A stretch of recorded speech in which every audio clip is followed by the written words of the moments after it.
ready? I'm ready. Okay, we have your office holiday party survival guide this morning.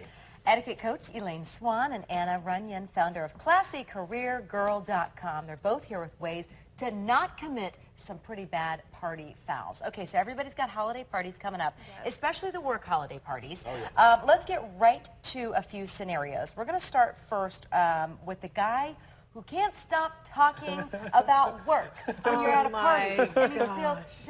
That guy. And we'll start with you. Who is this guy, and why is this such a big party foul in your opinion? So people want to go to a holiday party and have fun and be relaxed, and so people are going to run away from you fast if you keep talking about work. Yes. And Elaine, so what should we do to sort of counter this behavior? My thing is, start planning right now your little arsenal of statements and comments to change the subject. Yes. So the thing is, think now, how many different ways can I change this subject? Just change the subject from the person talking about themselves to talking about something else. Maybe it's something that just happened in pop culture, just to anything and everything at all. But it's changing the subject. That will be your friend on that night of the party. Yeah. Absolutely. But is that work what you guys have in common at the work party? It is, and so that's why it's important for you to start doing your homework now to kind of figure out, we know who those talky twos are, you know, and so you have to start thinking about, okay, when he starts telling me about blah, blah, blah again, I'm going to change the subject because I know he loves this. And I'll tell you what, it can be awkward for the spouses or the dates who don't know. It's inside baseball, and it's like, you guys, I would love to participate, and I can't because you're speaking a language I don't know. It is. We have a second scenario. Yes. Near and dear to my heart. The scared to talk to anyone and sits in the corner. It says here girl, but in my case, the scared to talk to anyone and sits in the corner person, which is me. I actually, ironically, have a work holiday function type of event that I have to go to today. Okay. And I do find a chair and a table and sit there, and I'm very scared. Why? Don't be scared. Okay. Who is this person other than me, and why is what I do a So party this foul? person is going to appear very standoffish, and people aren't going to trust this person and want to hang out with this person. So what you want to do, you really want to go out there, you want to talk to people, you want to get over your fear. I always recommend find the person in the job that you really want someday. Go talk to them, go learn about them, get out of your comfort zone. Here's the deal. I have the job I want. You just don't want to talk to anybody. And I just don't want to talk to anybody because I woke up at 3 o'clock in the morning and I'm tired. And they give me mimosas. They give me mimosas. Mimosas at night? Mimosas are No, good it's an booze. afternoon type of a thing. But that person is actually me. I have to actually follow my own. Get out of here. I would prefer to sit in a corner and eat all night and people watch and say that I'm okay, but I know I can't do that. So you have to go in and tell yourself, I don't need to talk to every single person in the room, and I think that's what pulls us back because we think we need to talk to so many people.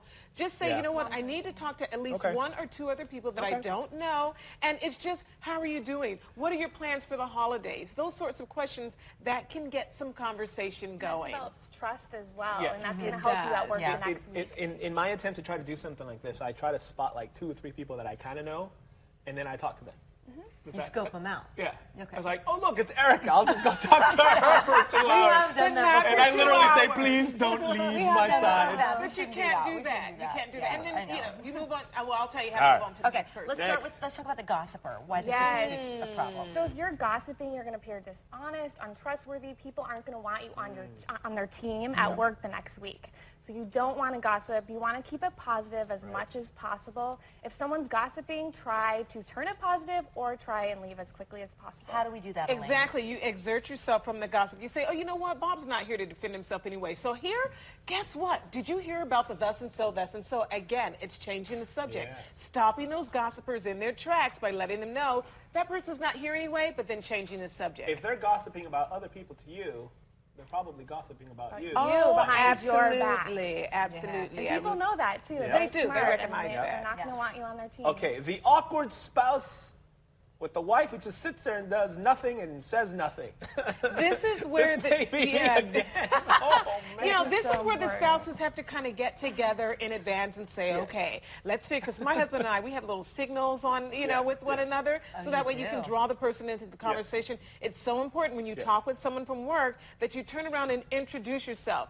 Introduce your spouse. Bring them in on the conversation. Have you met Bob? Oh, you met before? You know, he's the one who did the such and such and such. It's that sort of thing. Bringing your spouse into the conversation, not dropping them off at the door and then going at the What rest of if the you party. don't know what that person, you're not, you're not really sure who they are.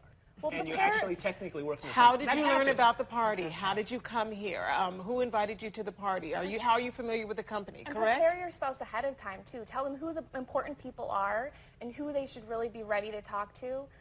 That way your spouse can say, oh, I've heard so much about you. It's so nice to meet you. And it's show a pictures lot of the person in easier. advance, too. Yeah, that's a good idea. to That's bring a really both good of y'all. idea. I need the three of you to come with me because, Real quickly, we're running out of time, but we have just a couple of tips, last-minute tips for folks just to keep in mind that are going to parties. Of course. Okay, so if it's a work party, practice what I call my 2-drink maximum. Okay. Nurse those 2 drinks all night long. This is not the party to get drunk in. And of course, mind your manners. No double dipping and licking your fingers and being really gross, correct? Yes, I totally agree with you. And have fun, be relaxed, get to know people you don't know, and just enjoy yourself. Yeah. Ladies, thank you so much for being here. We really, really appreciate it. Do you feel prepared? this was very helpful for me. Are but you yet, prepared? No, now it just made me a little more anxious for Get out of later the today. corner. The last time, too many mimosas. And I blame Chrissy Russo for this because she kept bringing me mimosas. And I just thought, I want to be rude. Right. So I kept drinking the mimosas. No, you nurse that. Nurse I that. ended up walking out of the party with a giant sombrero. I kid you not. There's picture proof. We're really lucky we didn't get arrested that day. I'm just going to leave it at that. That's true. Honestly, we could have gotten arrested that day, for sure. Well, no, I don't know about Going down Hollywood Boulevard, I was carrying a machete. Come on. Heather gave me a machete for a Christmas present.